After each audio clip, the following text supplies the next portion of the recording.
Hey travelers, it's me, Caroline, Kim, and Xander, and this is Immersive Storytelling. Hello. Whoa! Yes. Oh man. So we took a little bit of a 2-week break.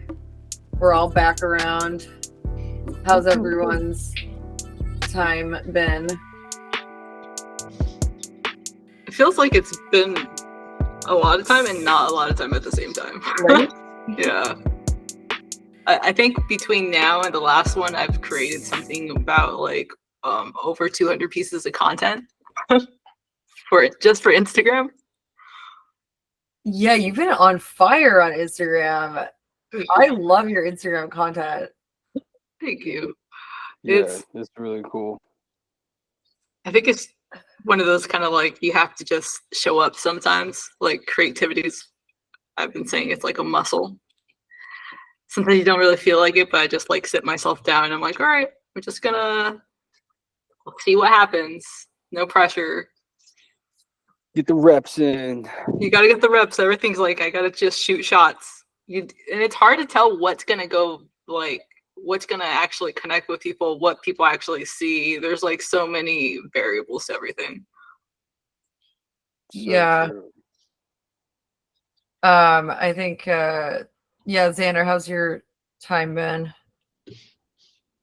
It's been great. I really tapped more into and my strongest following on LinkedIn. I really tapped more into creating art projects and just going off of my own interest and curiosity.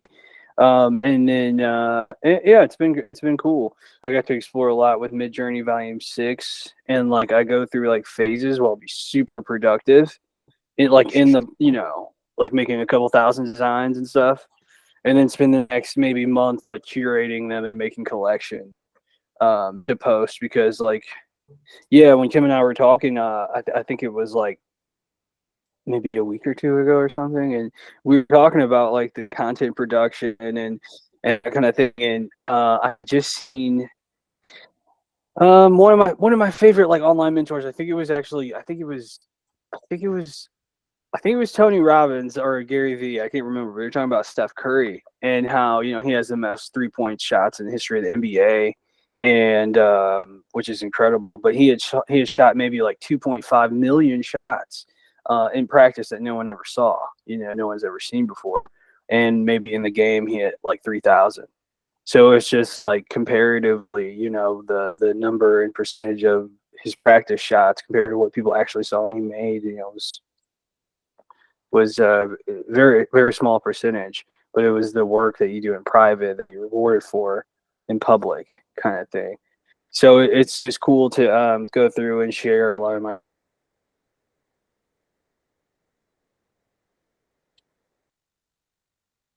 Oh. I love how our faces are always like, wait, did we leave them or did we not?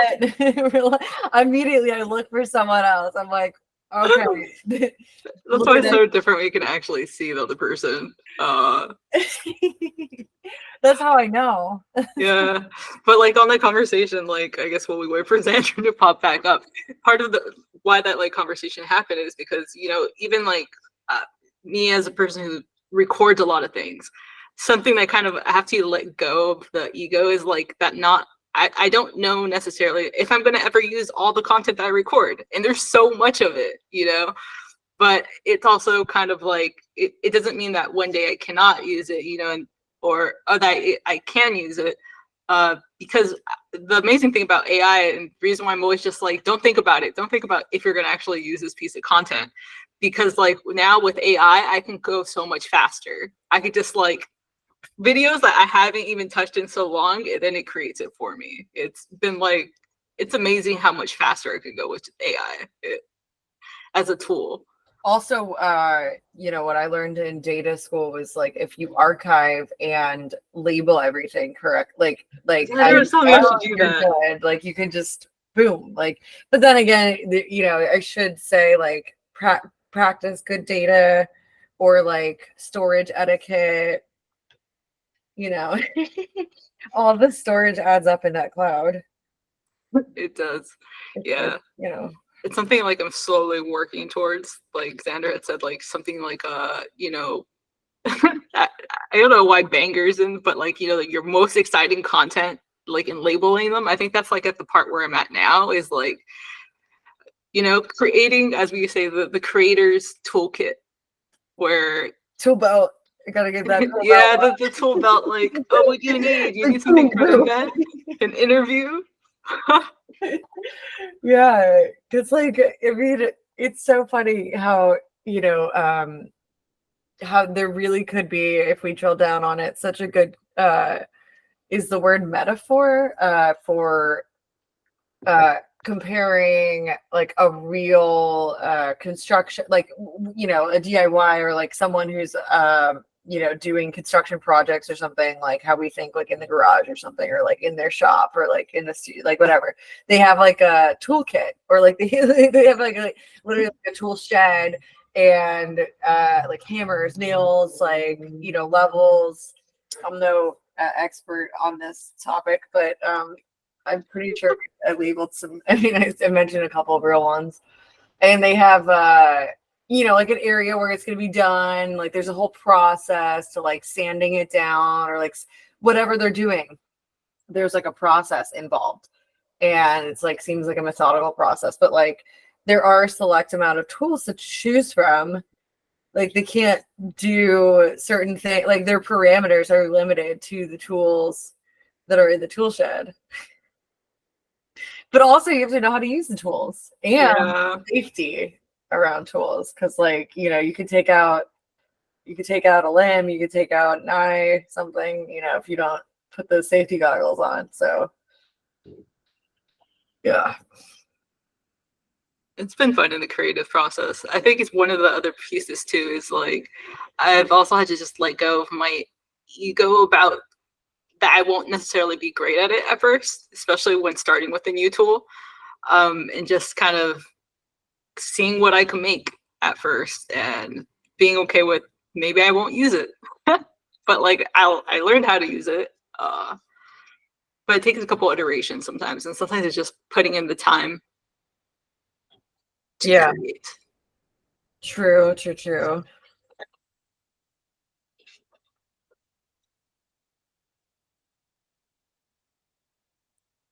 Um,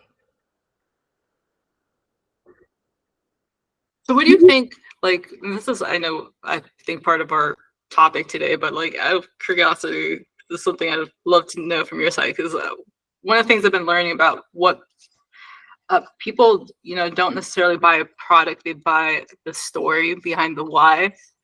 So that's why, yeah. there's some key and So what makes a good in the show notes, but yeah, we have some I've pulled some what's it called, clips for inspirational reference to guide our conversation here today, and a lot of the clips will be covering and touching on what you just sprinkled into the conversation. Awesome. I guess just to hit, like, I've been really like just trying to figure out how to tell a better story, you know, with the content that I'm doing. And I know there's three main buckets of types of content that you do. It's entertaining, inspirational, and educational. Ooh. So I feel like I'm kind of getting the entertaining. If you all know, I've been cranking out a lot of memes, but now I'm trying to figure out how to tie in the inspirational and, you know, the educational, but still find my flow in it, so it doesn't, you know, that it comes more naturally to me. Like I feel like even my entertaining content, I feel like it's good, but I'm trying to figure out how to tie it back into like the theme, you know, like I throw events, but a lot of my memes lately have been animals. Because I just find them very relatable. I love animals. I love animals. I love animals and I love plants. Yes, I'm all about this. But also the animals, at least from what, and if you're a traveler listening into this conversation, this would be a great episode for you to also unpack what Kim is talking about right now, because this is like I feel a useful conversation, or, you know, conversation to have, especially if you're, you know, a content creator or an artist, because our topic of the conversation today is to unpack the difference or any sort of relationship or connection that we can find between content and art and why these things are called these things, and really, you know, dissect that all here together. And yeah, so I think that we'll dive into that. Should we check on our fellow Yeah. I'm just going to drop bars, but something I've just been really trying to go deep into my data, and something that I've noticed too is that some of the content that I feel that people connect with the most is the content that is relatable. I think that's why the content that I've been doing with animals is slightly relatable, because I realize how big like pets are in people's lives. You know, there's a lot of people who are dogs or cat people, and that type of content really hits with people. I think that's a great point. I also, to add to that, I think that why animal content is, you know, resonates with people is it also offers the opportunity to be in all of those categories that you mentioned, entertaining, educational. We learn a lot from animal behavior, observation, you know, but at the same time, it's entertaining, to make us laugh. But they're also very inspirational to be a soft-skilled or like, you know, mindful person of things outside of ourselves. And so I think that like it touches on a lot of those categories that you mentioned at the top because of that. And then also animals, because, you know, they can't speak, unfortunately, because I wish that was the case, especially for my cat. Because they can't speak, it gives the human being an opportunity to storytell what their speech could be. And so like it kind of provides this room for creativity that allows people to be playful, maybe like, you know, outside of how they normally would if they were to be talking about themselves, like crossing the street or something, or like doing something simple, or like rolling over. Maybe it allows this, you know, creator's lens of how can I personify this animal into a human, like a human being's mind, and sort of the human being watching it is like, oh, like that's just like me, and like it's like all of a sudden you're relating to an animal. That's kind of interesting. And then, I mean, technically we are animals, so We are. that's the thing too. Lots to unpack here. Lots to unpack. I love it, but I guess that's also very eye-opening because a large portion of like Pretty Theo's followers don't speak English, which is why I also feel that the memes have been kind of like hitting, but like also are universal. They're universal. Like, you know, people, some of like content creators that have gone big recently, like not I'm sure I'm pronouncing his name correctly, but KB, who's like makes those memes of, you know, just imitating people doing very complicated things for things that need simple solutions. He does the very look with his expression. We'll put a link. Just you'll recognize his content. In the show notes. It'll be in the show notes. It'll be in the show notes. It'll be in the show notes, but it'll be in the show notes. Just check out those show notes. The show notes are loaded today and on fire. So the show notes are gems that you're definitely going to want to check out. And we're also going to be doing this new thing called adding playlists for each episode. So like any of the videos that we reference here on screen will be in a saved playlist folder under the episode name. So they'll also be in the show notes, so you don't have to be concerned about you're missing any information, but it'll also be on YouTube playlists. So you can follow us on YouTube and subscribe to our channel, because we will be providing these playlist folders, and they're loaded with all of these helpful links that we're speaking about today. Excited. I didn't even know we could do that. So that's amazing. Of course you did, Kim. Yeah, so I guess we are waiting on our fellow storyteller who got Yeah, his internet's been real bad lately.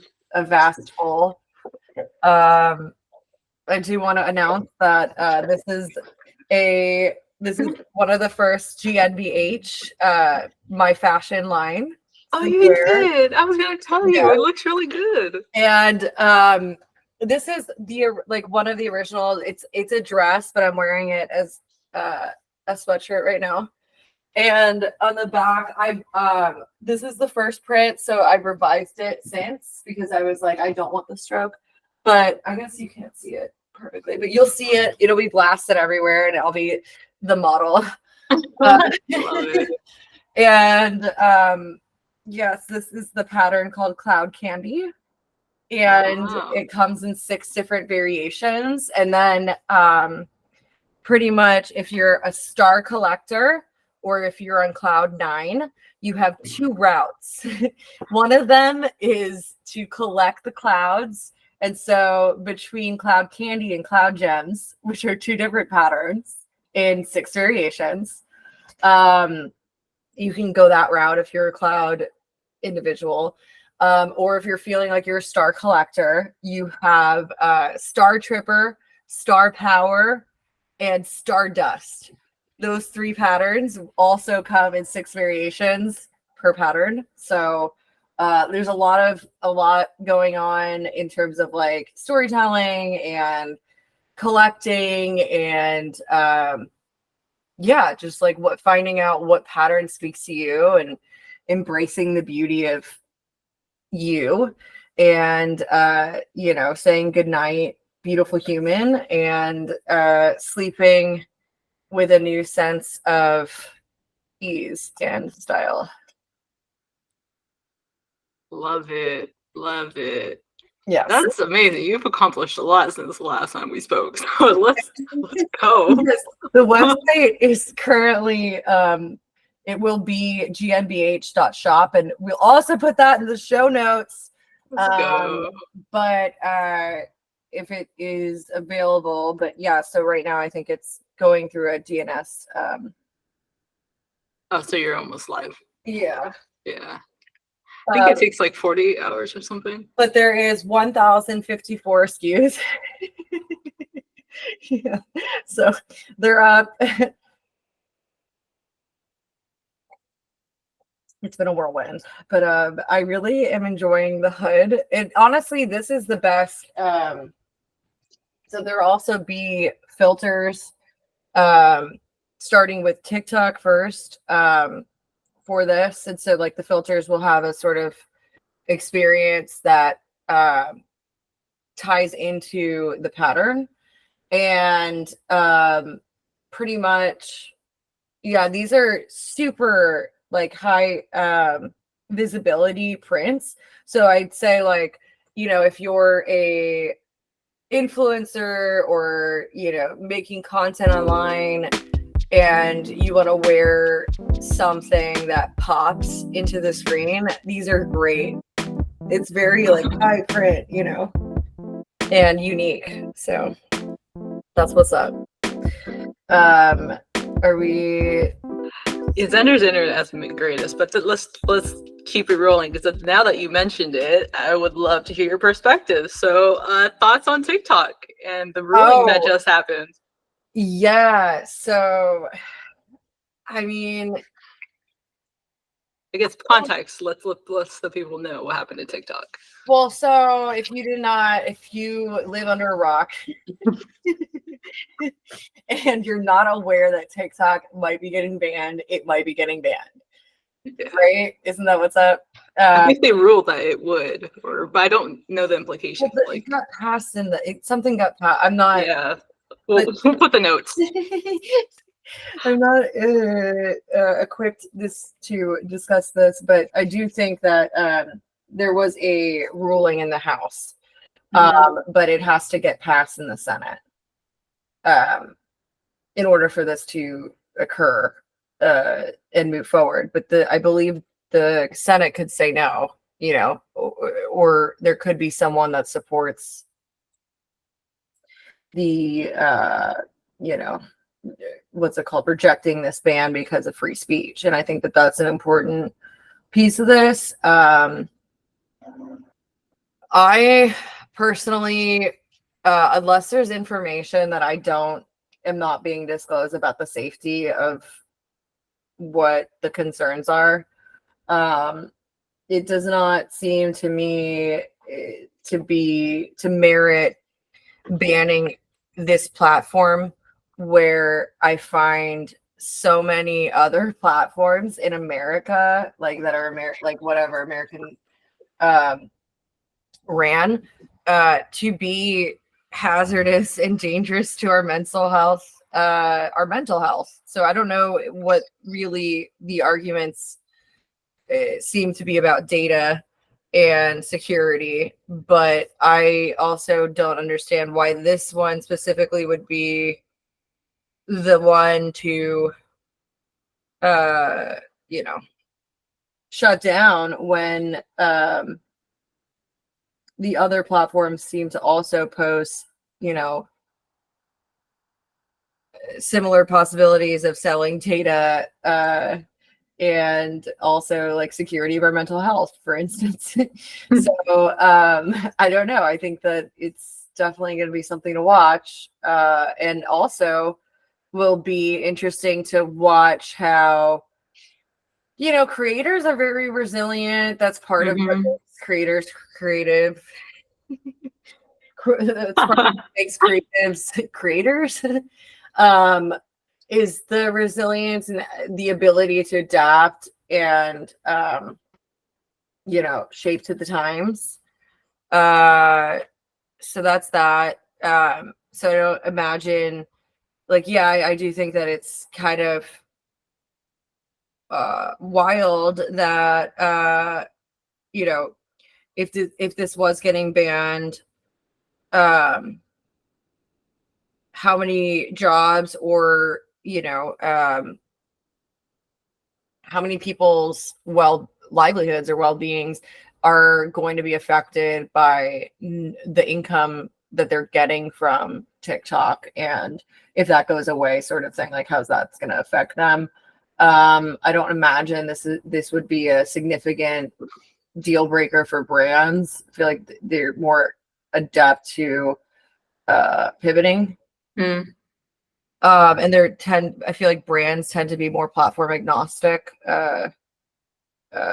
But who knows? What do you think? I think that's part of the reason why, like, I know it's always important to somewhat diversify yourself with these social media platforms, because you never know what's going to happen. We've seen platforms go up and then like come back down in hype cycles. I think that's what's been so beautiful about the idea of, Web3.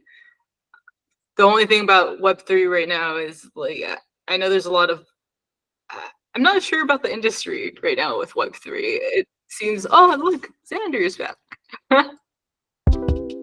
And this might be a good segment to one of our clips.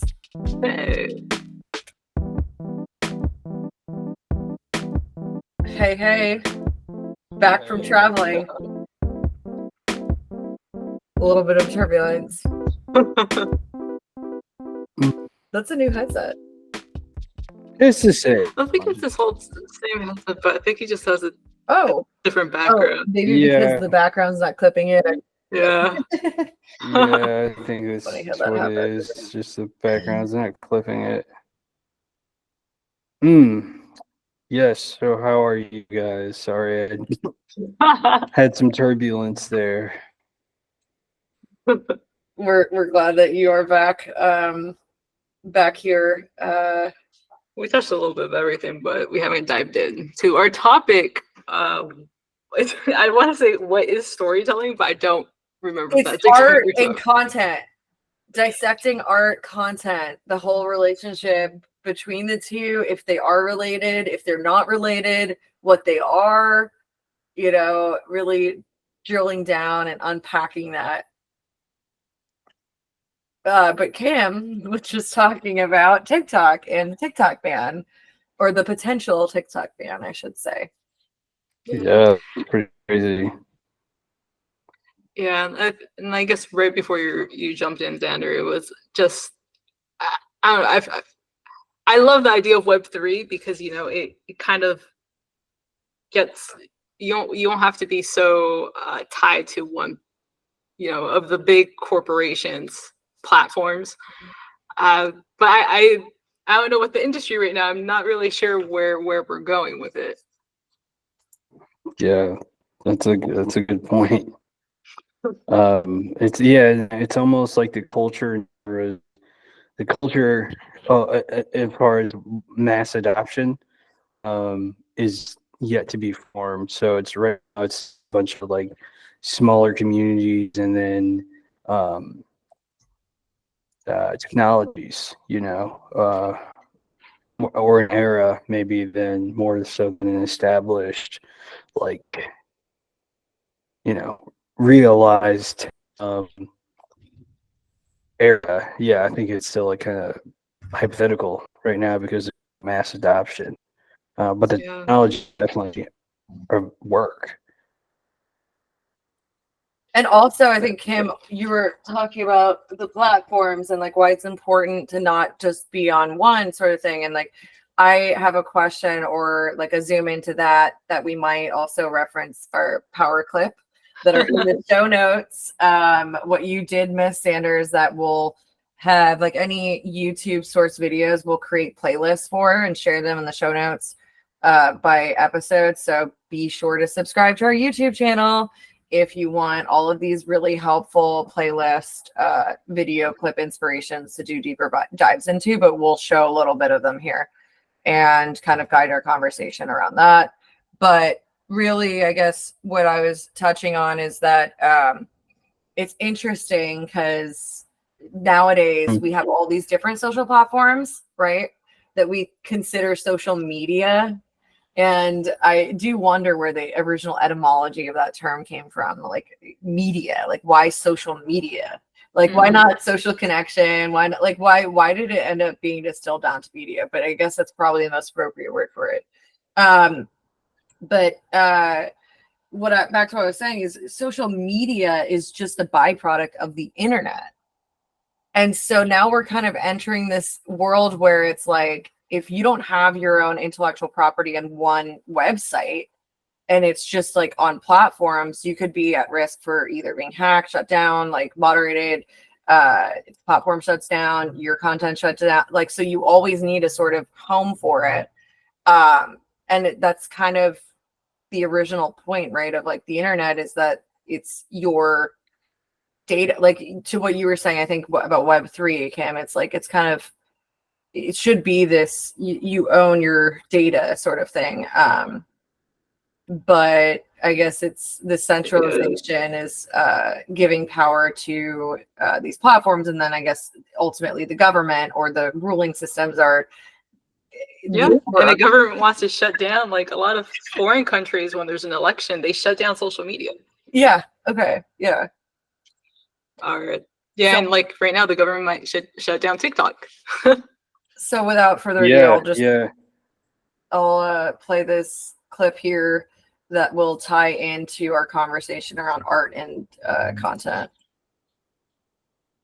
I think the potential of what the internet is going to do to society, both good and bad, is unimaginable.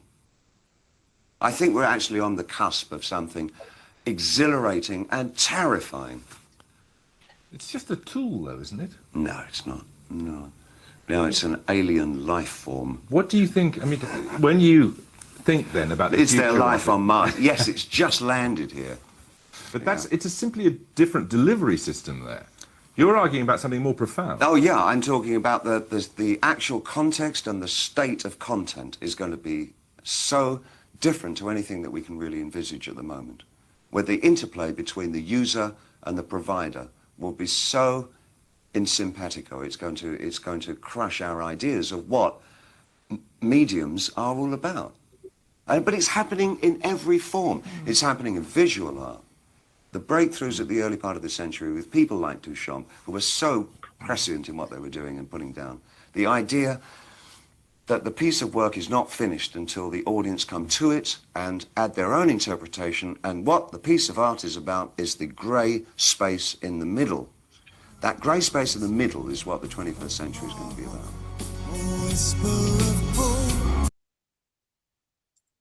Okay, so there was a little clip there. Again, the full clip is in the show notes, so check those out.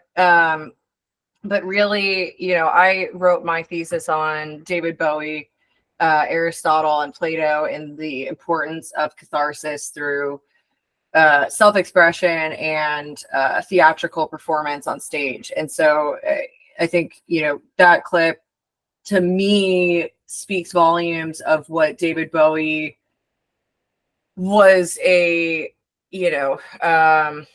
proponent of, which is, you know, don't ever play for the galleries, or, you know, this relationship between the artist and the audience, and establishing a clear space between the two, and having that clear space so that the artist can be free of writing for, or, you know, curating, if you will, their expression to someone else, and that it be more of a personal thing. And I guess real quick, I'll show a really quick clip on Rick Rubin, and then I'll turn it over. Let's see.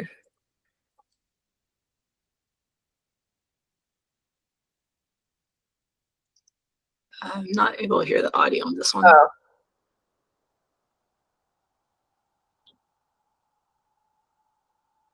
You can't hear the audio? Mm-mm. Can you, Xander? No.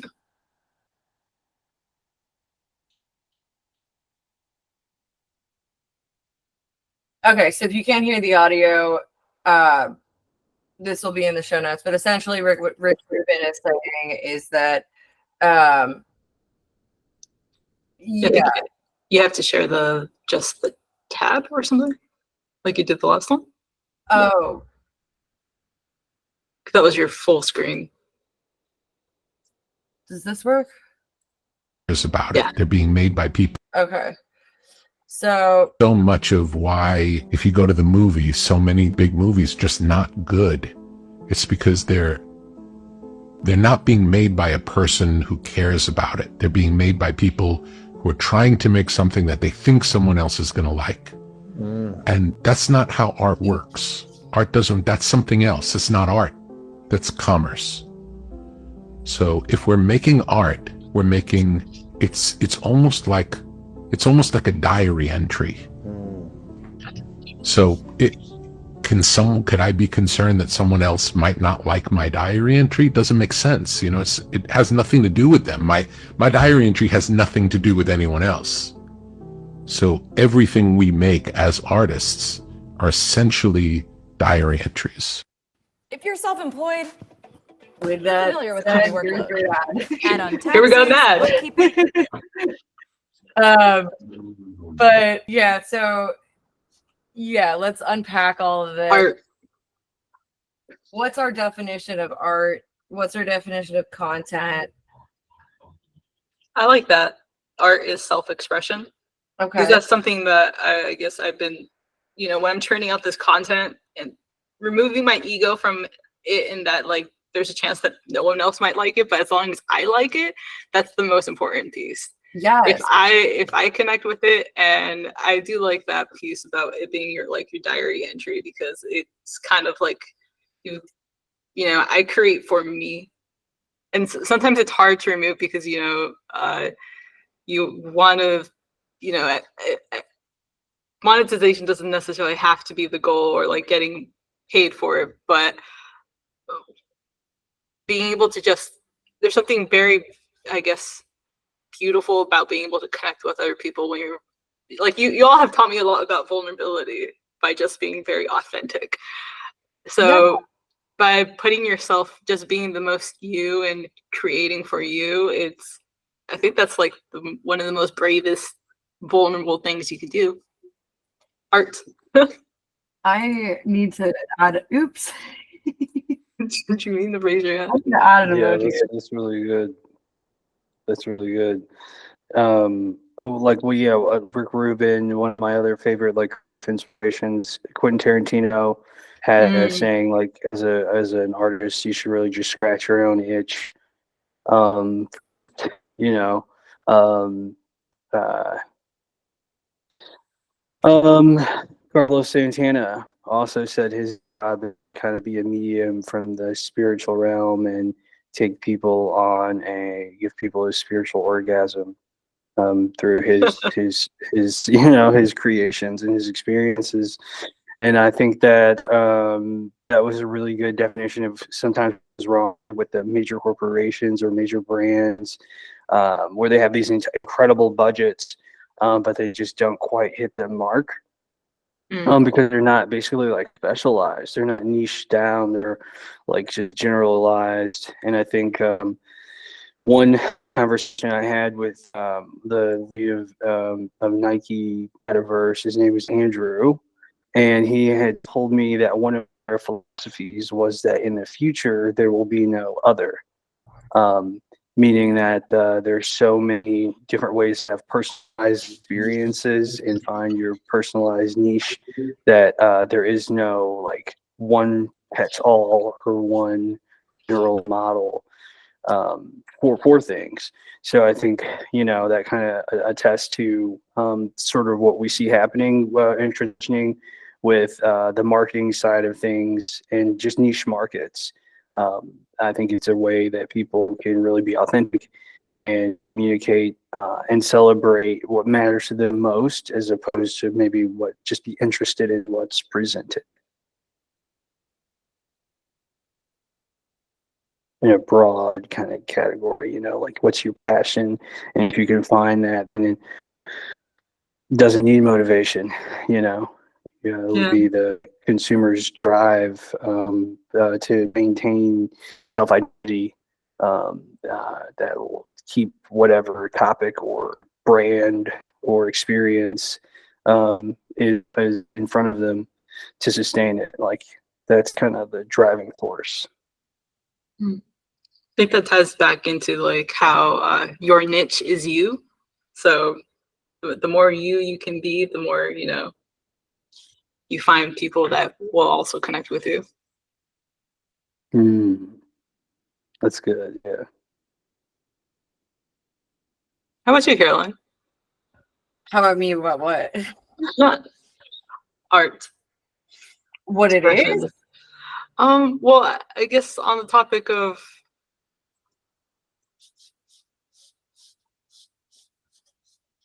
he's leaving it broad.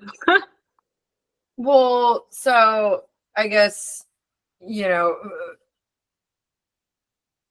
think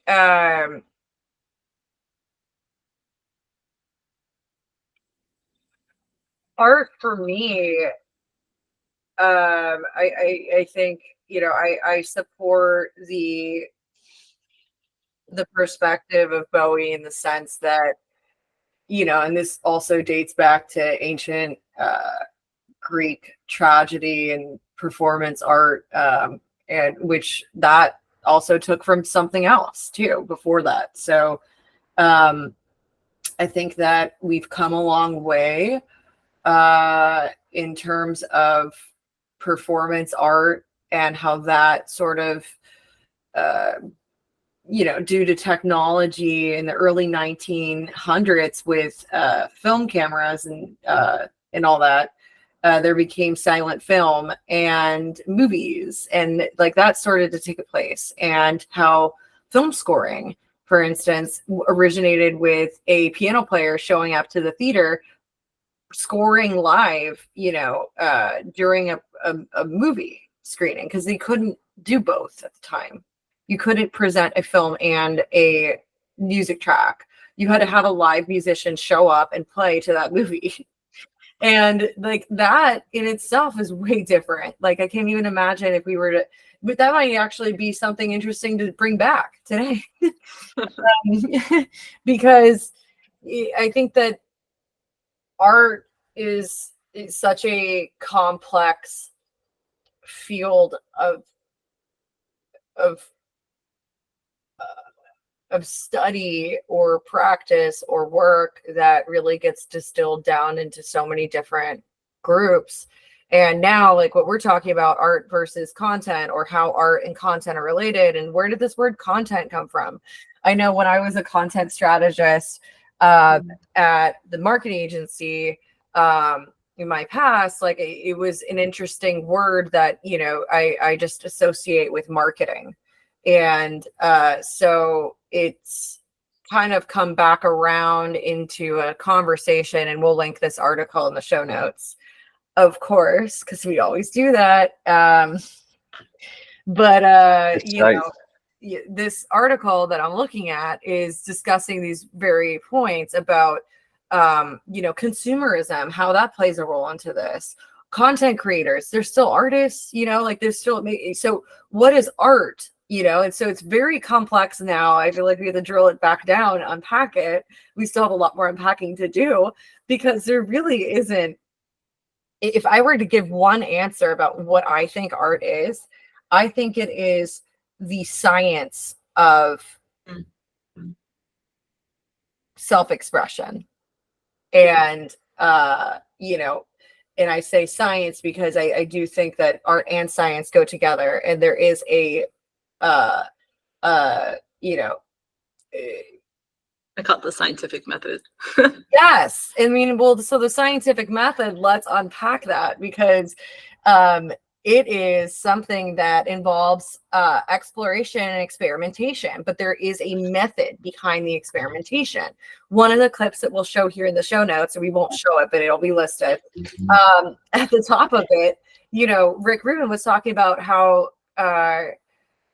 art is being experimenting with all these things. So there is an experimentation or a, you know, process driven approach to art. That's why it's an art form. Like when you become an artist, you've really just distilled down your process of getting you know, the ability to self-express something in an output, in my opinion. But the outputs, now we call them mediums, so, or we call them platforms at this point. And it's like this, there's a quote here from this article that we'll link up in the show notes. It's everything from movies to Instagram reels to SEO articles takes away from the uniqueness of each medium and makes it feel more generic. So that's an interesting point from an SEO perspective, or from a marketing perspective, is that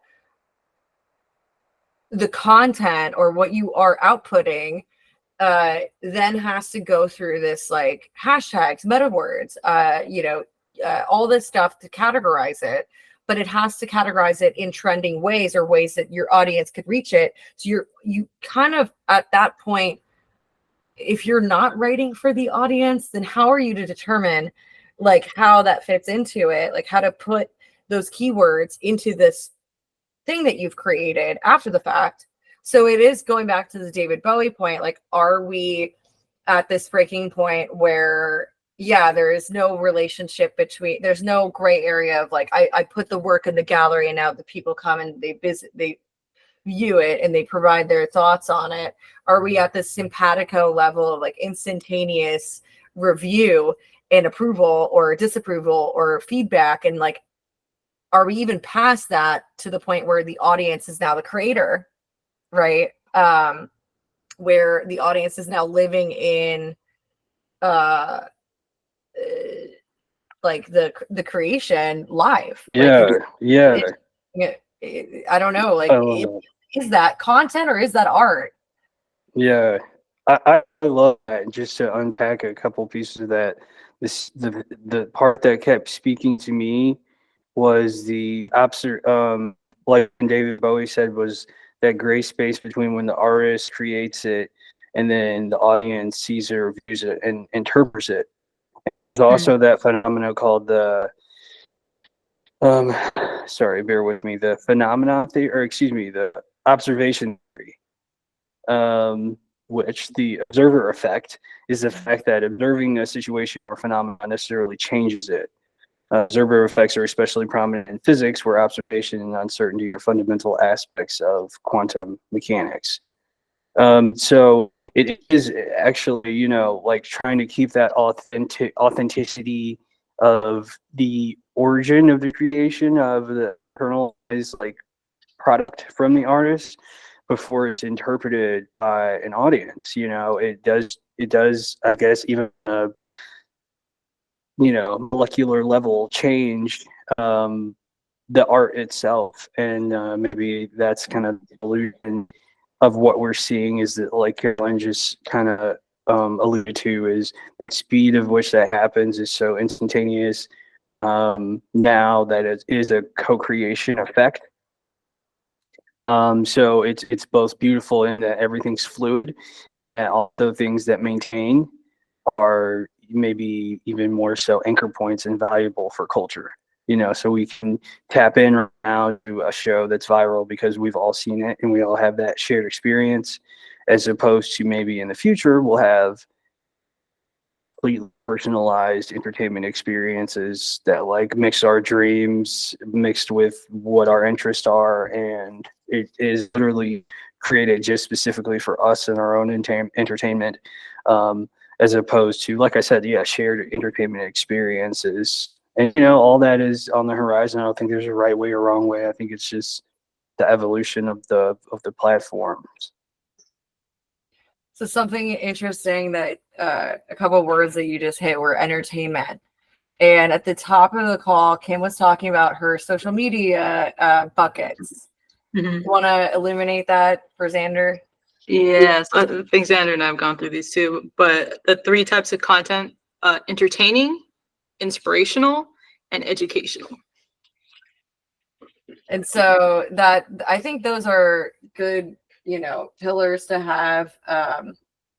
I do wonder on like one of the examples you just provided, Xander, like if we go to a show and we've all seen it and then we can be part of it, sort of thing, in an experiential layer, who's making the show, and are they making it for that layer, or are they just making it for themselves? And so I think that's an important differentiation between the diary entry sort of parallel of what Rick Rubin was touching on, and also Bowie, in the sense that, like, you know, there could be a danger, if you will, in art preserving what art is, versus what I guess now, you know, what we're calling either content or yeah, I guess content's probably the bucket that, you know, we could put entertainment, educational, and inspirational under, because we're so far past. We're not talking about like books, right? We're not talking about specific mediums like video, like, but all of these things do get included in content, or are being, like, there are book clubs online.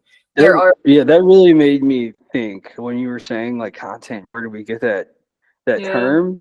Because I was really intrigued on it's contents of the internet, maybe, right? Contents, like whatever we're making contents of the universe or the internet.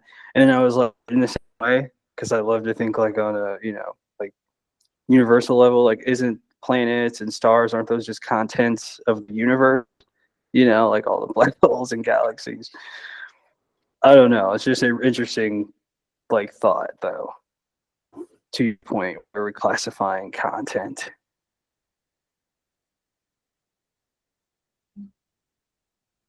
Yeah, I don't know. Would we call Michelangelo's Sistine Chapel or whatnot content?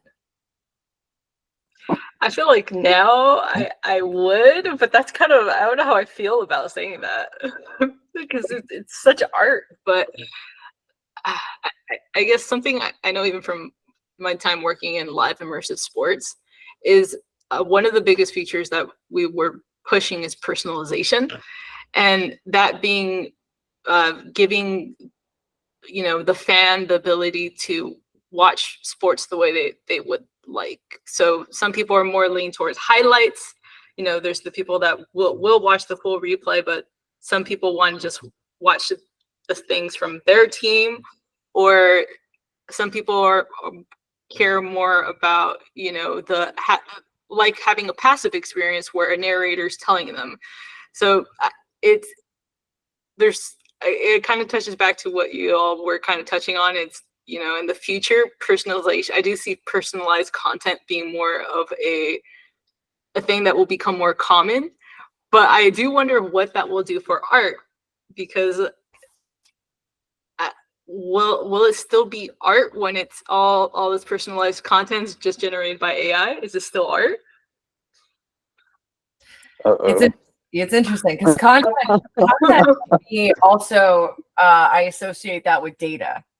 Ooh, okay. You know, and so data, if you have data and you have enough data and data systems and machine learning, you can personalize that data and in the form of content.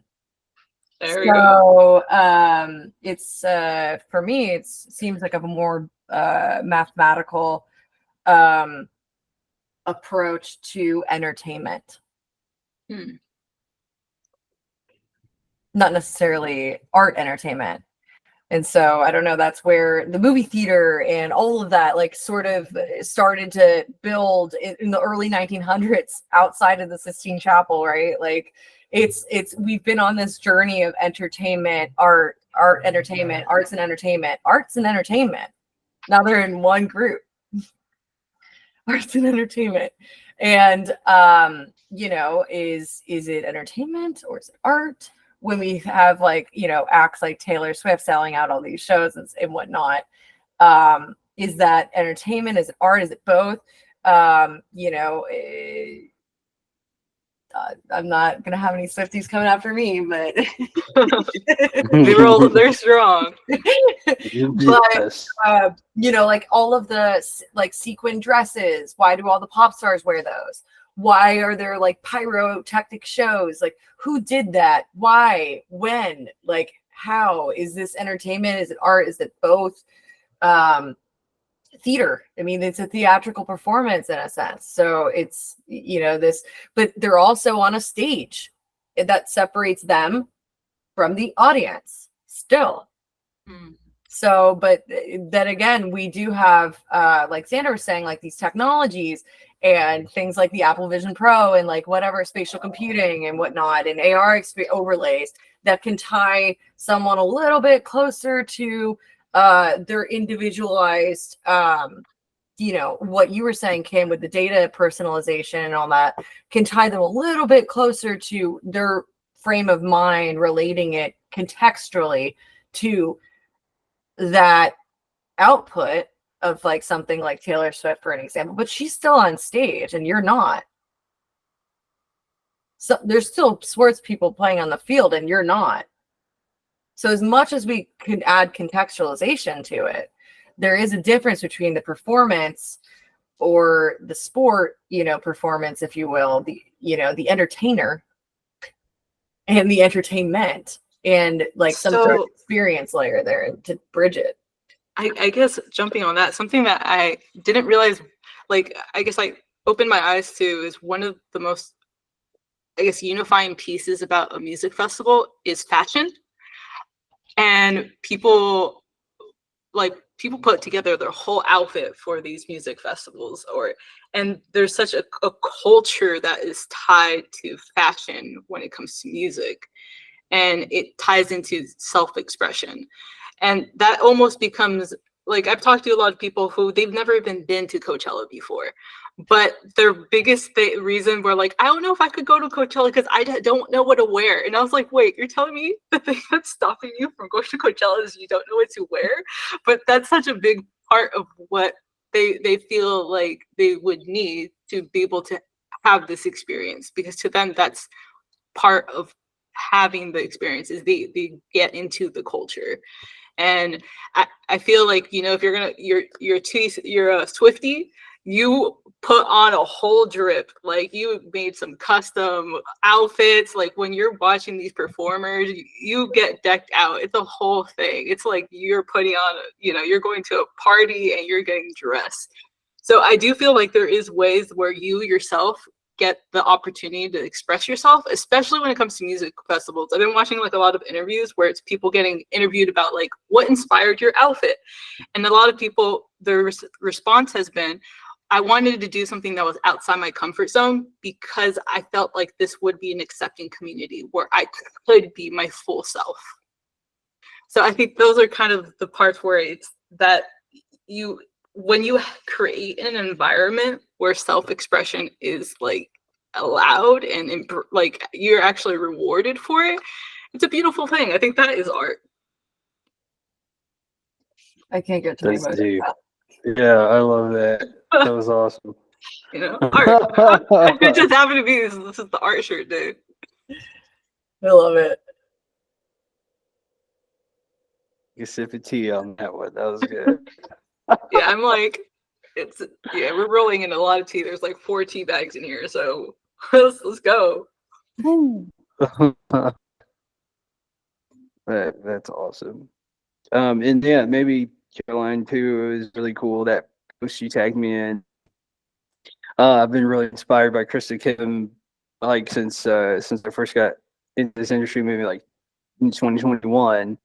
There's one sentence, like I was on a back when it was Clubhouse. I was on Clubhouse audio with Metaverse show with Mr. Metaverse, Teti Papia, a bunch of friends. Anyway, she had this line that she was like, the metaverse is a consciousness field. And, her and the work of some of those other artists I really follow, I love, and especially, I think she was at and what Caroline's post was about, she was at like an forum and gave a speech. And I haven't watched it in its entirety, but one of the key takeaways was that the humanity and will save us. For the first time, we've been driven by more culture has been driven by technology as opposed to humanities, and that basically we need to balance that out. So I thought that was a really cool tie-in to Caroline's interest and everything she's interested in with civilization, as well as the kind of current ideation of the humanities, which are all really fueled and powered through media and technology.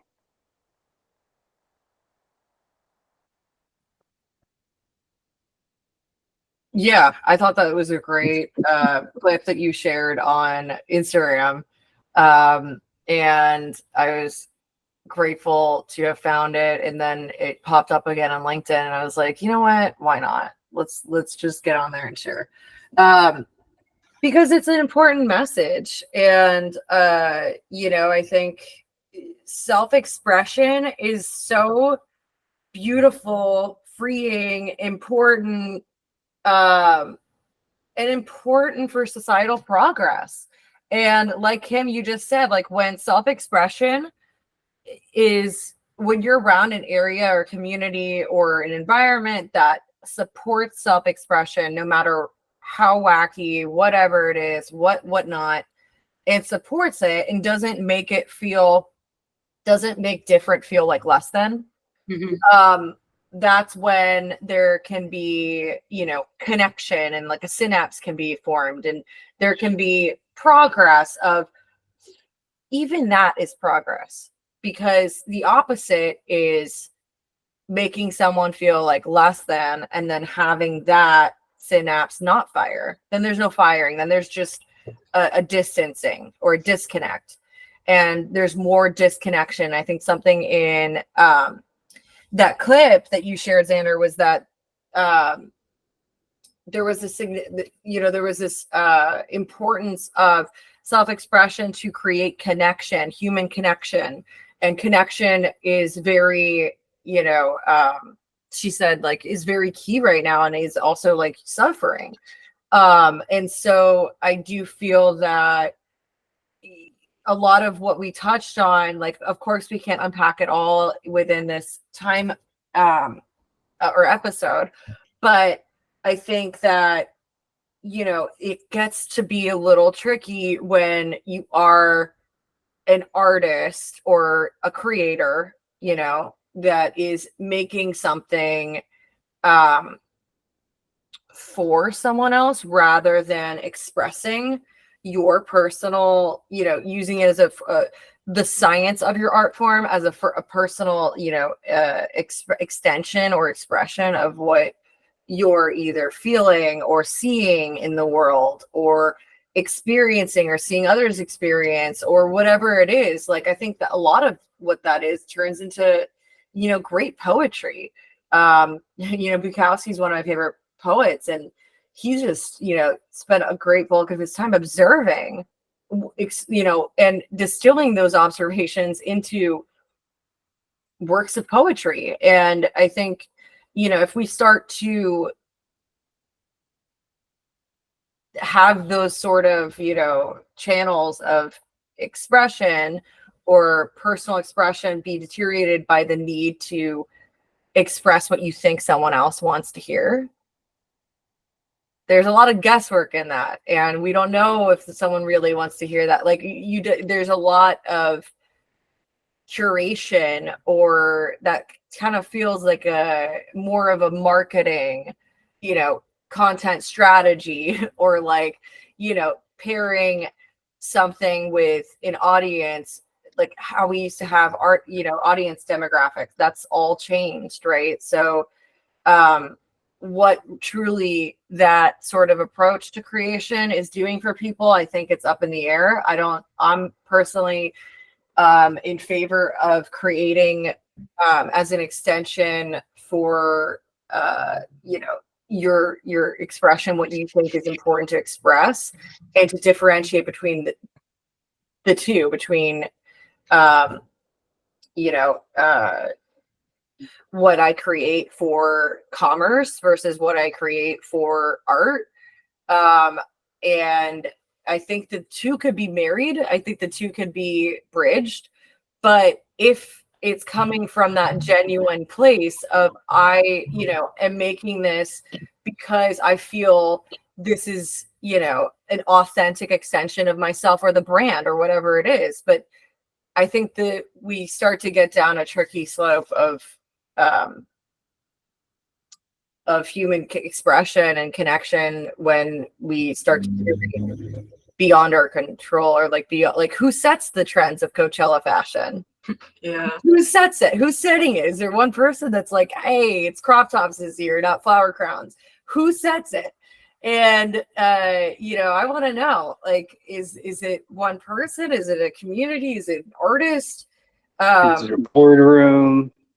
Yeah. Is it people in the boardroom? Yeah, I mean, is it in the astrological readings? I mean, who knows? Like, we used to actually have astrological readings back in the day. Like, I don't know. It's an interesting time for sure. And I feel like we touched on a lot of important topics. And this is just because, like, I'm curious because you both, we all have our own brands. So how do you find the balance of creating content that is still authentically you, but, finding that it's still tied to your brand, so that, you're marrying the personalized and the commerce? How do you still find your authentic voice between that? Yeah, I think it's kind of it's more fluid. It kind of depends on a few factors. For everyone, it depends on what your own personal brand is. There's different extremes, variations. And I think we've all kind of felt like, especially growing up in, pre-social media, during social media, and maybe whatever will come post-social media. Because I taught college courses that said don't put your personal information online and those sort of things. And now it's like, oh no, you can freaking, Jay-Z's literally leaving the workforce and making 10 people's salary in a month by being personalized on the internet. So it's like, it's really, it just depends on, I guess, what your goal is, what you're wanting to obtain. My professional life is pretty well closely linked to what I want to do with my personal brand.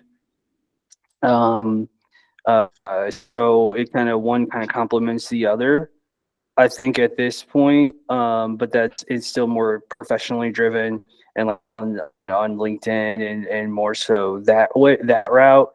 But if I wanted to have, and this was really big during the 2021, 2022 eras, plenty of professional artists and people who do have pseudoisms or in like an avatar or are not doxxed, you know, that we saw kind of some of that working. So there's just all kinds of ways to do it. I think what's most important is to not be in conflict. You know, if you want whatever, like if you want to be an MMA fighter, you know, it's not hurt somebody to have fights on your social media or you training or something like that, which is really interesting about the art conversation. Because, you know, those guys, and we talk about like beautiful art, and to them that might be punching someone in the face, like, or knocking someone out or getting a beautiful submission. So it's really, you know, interesting, and just art can have a lot of different manifestations in a professional setting, not just like random violence, I don't think. But yeah, I think it just aligns with just make sure the two things don't conflict, and what is put on the internet does live forever. So you have to be careful with that, but at the same time, I don't think fearful, maybe just mindful.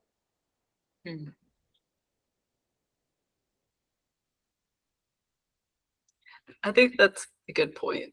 Like, it's just being authentically you kind of goes very far.